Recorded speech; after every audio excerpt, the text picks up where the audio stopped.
Everybody, we're just here Thursday morning in Denmark. We've been fortunate enough to be invited over to the Samson factory to see our tankers on the production line. There's one outside already done, and this is the second one. It looks unbelievably impressive. I can't believe how well it looks in the black, in our standard black colour.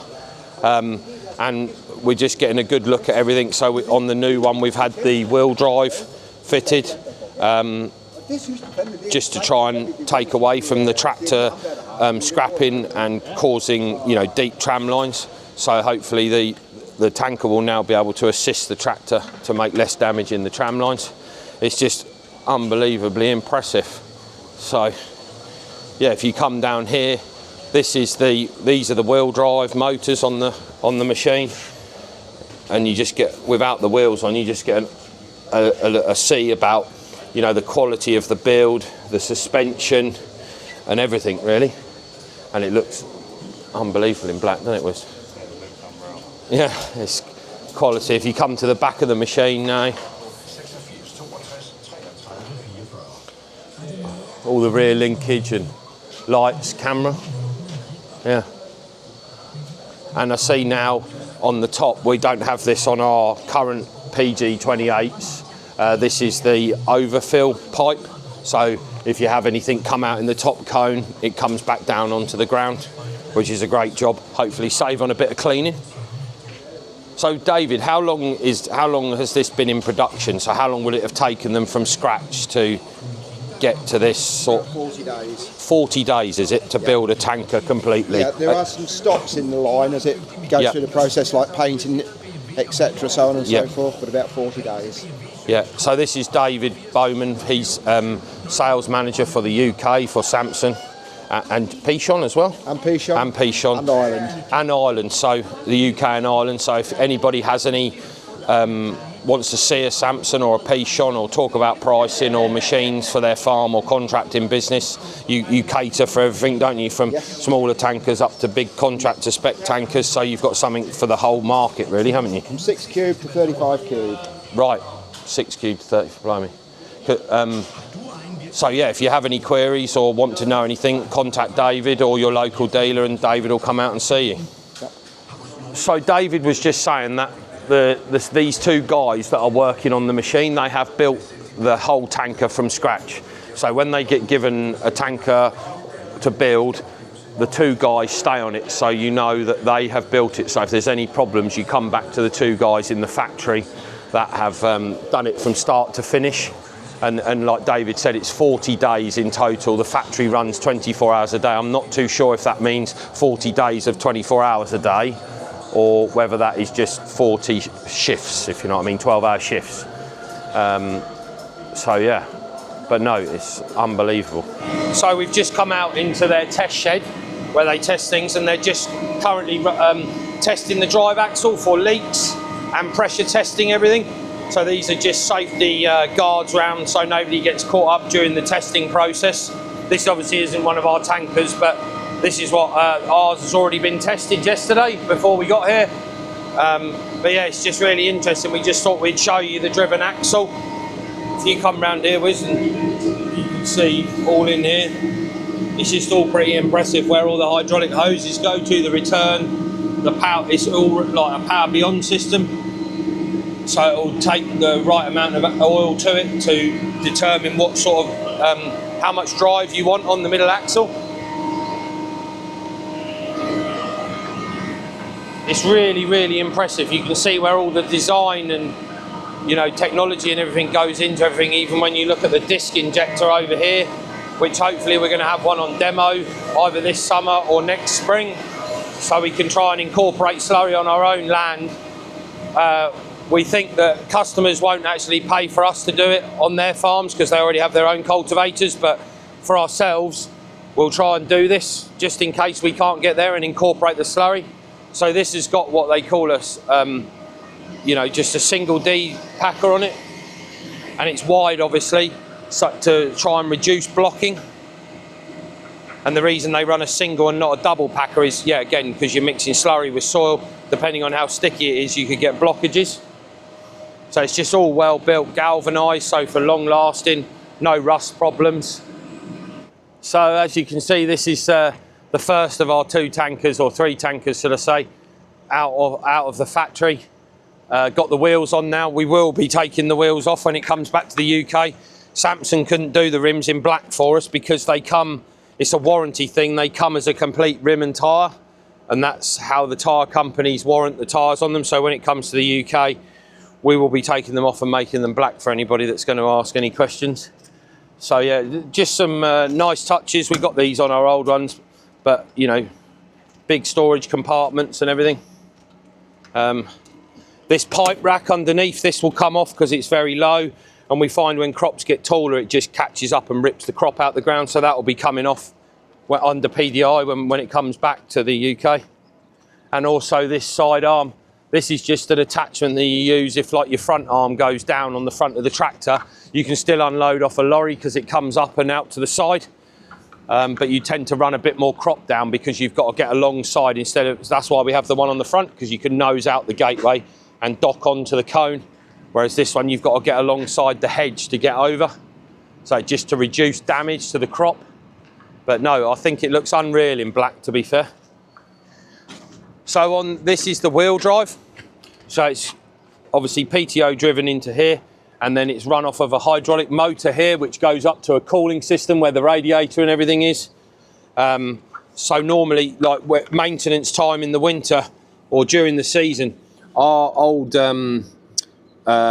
bearings and shaft that run from the PTO into the propeller, because this is the pump here, that would have been originally bolted on, and we feel that we probably won't get as many bearings and go in this tube here now because it's welded completely, so the vibration will be reduced.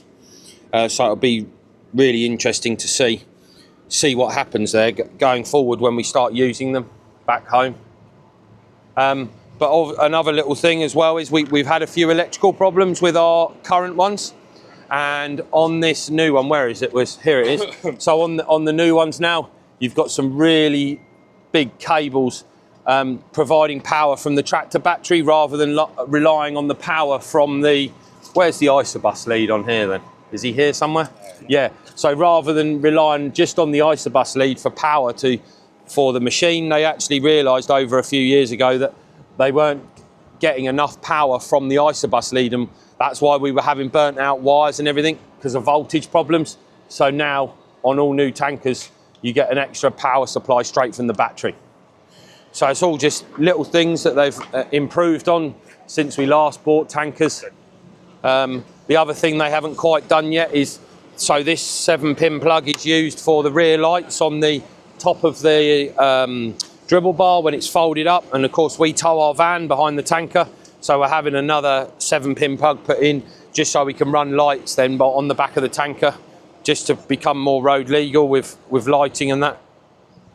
So yeah, no, we're absolutely over the moon with these. They look unbelievable. And I see as well, Will, that, or Wiz, it's actually got a top cover on it now. It's completely sealed in. So you see the cone up on top that's galvanised. On our current ones, that's an open cone. So when it overfills or something goes wrong or the slurry foams, it comes over. Whereas now it'll come straight down this 4-inch pipe out the back and just hopefully reduce on, you know, washing time and also slurry getting into parts and corroding. So we've got Anthony here from Horsch today. We've been fortunate enough that a machine was ordered by Mans for demo, and it's turned up on Friday. They PDI'd it yesterday, and Anthony's bought it out earlier with Chris Scott, Alan Carr, lookalike from Mans, and they brought it down here to us in North Essex, where my father lives, and we've just been out in the field having a go. And I must admit, I was very impressed with the boom control and the VGing out in the wheat, and how spraying at 50 centimetres and then dropping down to 30 centimetres was unbelievable, really, the boom stability and all that. So no, all good. So Anthony's just going to show us around on a few little key features on it, because we've done quite a bit of talking in the cab while we were going up and down. So I'll pass you over to Anthony. So we've got the Horsch VT 6.300 here with a 36 metre boom, the Class X11 cab on. This one's got the Pro cab on, so it's got the leather seats, foot pegs, Cup Holder Pro, which sounds really daft, but instead of having a plastic one, you've got one that you can actually put big gulp cups in if you wanted to. If you're American and slightly larger. Yeah, like myself. No comments. You can drive it on the foot throttle or on the armrest on the joystick. So it's just user friendly.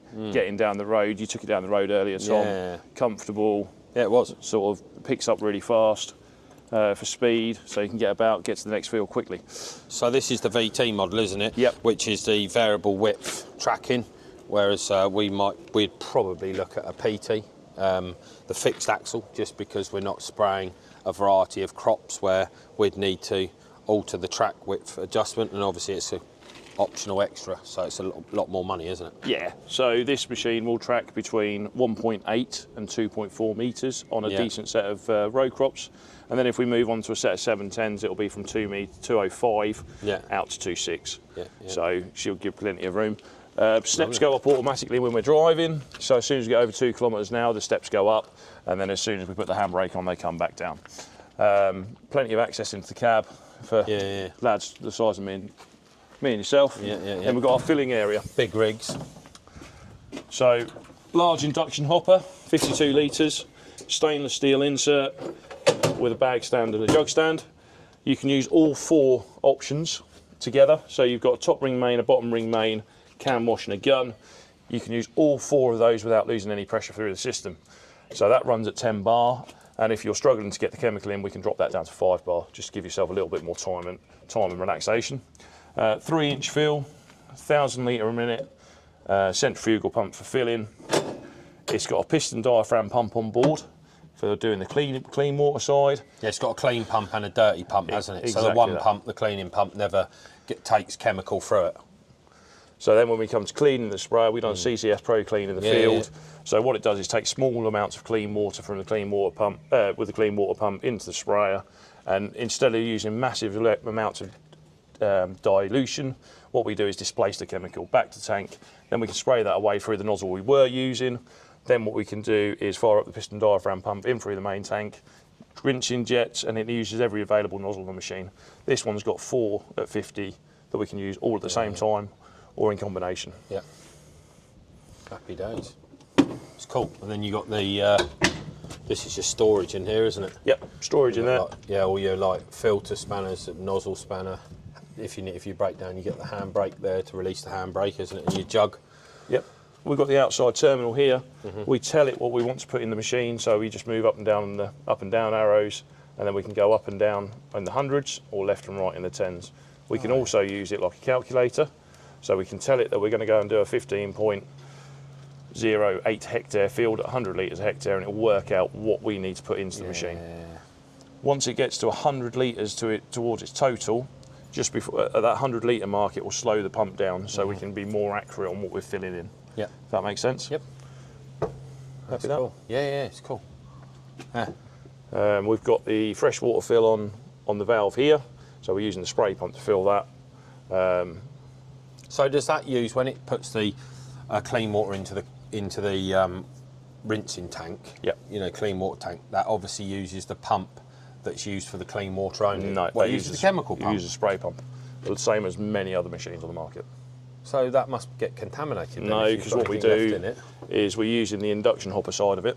Right. So we run 300 litres into the main tank to make sure we've got a clean pump. Make sure we've got clean water here. Right. Okay. And then we can turn the pump. Yeah. Turn the handle and it pumps in. Right. Makes sense? Yeah, it does now. Walking towards the back of the machine, we've got night lights with wash up there. So. Yeah, well, pendimethyline's a nightmare, isn't it? Exactly, and why does pendimethalin turn everything yellow? Because it sticks. Yeah, once it dries out, it sticks, and then we end up with yellow lights. If we can keep the lights moist during the day, we can just wipe them at night, and it saves your lights. Yeah. We've got our variable track system here.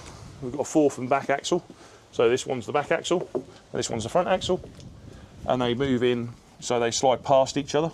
Yeah. We've got a piston diaphragm pump on board here. Got plenty of clearance in between, plenty of places where you can just go up, and this is in road mode at the moment. So we've come out of the field, we've come drop back into road mode, and the machine's squatted for the road. Yep. When we go into field, it will lift itself up about that much, and then we can lift ourselves up again for field high, so when we're doing rape and desiccation, we're not knocking so many pods out. And if we look right through the bottom, there's not a lot in there to catch through. No. Obviously the induction bowl and that is folded up, Matt. Yep. For people that are watching the video going, look at all that hanging down. If you just pop that up, Anthony, that will show. On it.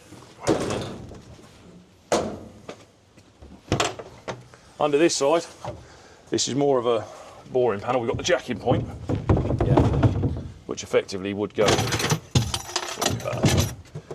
This is what we've sent out with most of the machines that we do in the UK now, which would be a Horsch field support kit.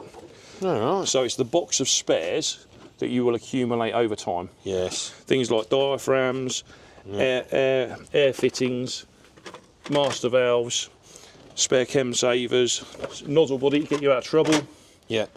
But if we send you out with this for a start, it means that if you're 3 hours away from your site, which you're not going to be in reality, if you're 20 minutes up the road, you can get yourself sorted out if nobody else is about. If no one else is about, and it also comes with a spare set of filters, and it's all part numbered as well. Yep. So airlines, spare filters. You can see a lot of the stainless steel connections. It's ideal, isn't it? It's all just to get yourself out of mischief. Yeah. They're all just the most common parts that go. Exactly that. Yeah. And it's all part numbered and laminated sheets, so you can reorder as well. How big's a diesel tank on it? I meant to ask you that earlier. 450, is it? And what would 40. you get? How many hours roughly would you get on a tank full? On a 6-300 like this, you'd do 2 days. 2 days? Yeah. Hey, 2 days, really? Well, yeah, if you're in the field most of the time, we want you in the field. Yeah, no, I appreciate that. If but you're doing on my road gator, I can't remember how big it is, but she won't do more than 12 hours before you have to refill. Oh no, absolutely not. You can't be like that about the competition. No, I'm not saying about the competition. But what I'm saying is we want you in the field. Yeah. If you're stood next to a diesel barrel, just top it up in the morning, away you go. Yeah. 45 litres of AdBlue, Yeah. which everyone knows is the bane of every agricultural's life. Absolute con, that is. No. And then we've got... And then the auto lube as well, this machine's got, hasn't this has got auto lube. So this auto lube here does the axles and the back frame on this machine. It doesn't do the booms, because we still want you to go and look along those booms once a week. Yeah. Every 50 hours. Yeah. That's lovely.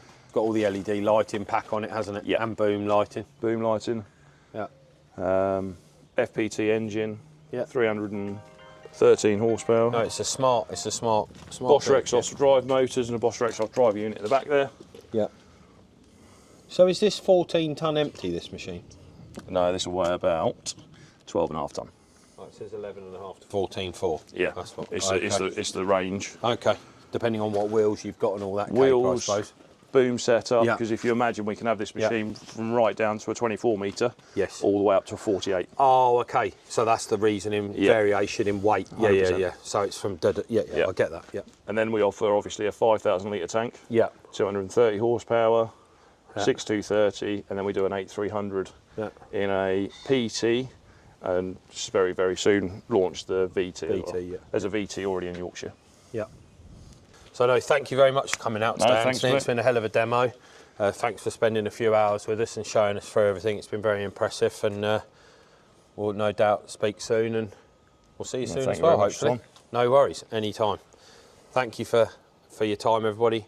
Hope you've enjoyed the video, and if you haven't subscribed, please subscribe and hit the bell so you're alerted. Thanks very much.